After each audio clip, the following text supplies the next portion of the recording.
is a really great little clock.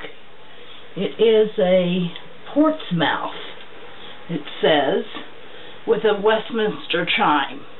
I've got it set to chime at the 15-hour, 30-hour, 45-hour, and full hour.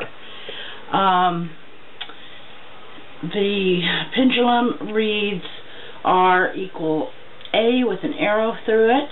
It's got black and gold on the glass. It is a wall clock, and I would call it cherry colored. And it's running really good, chiming when it's supposed to.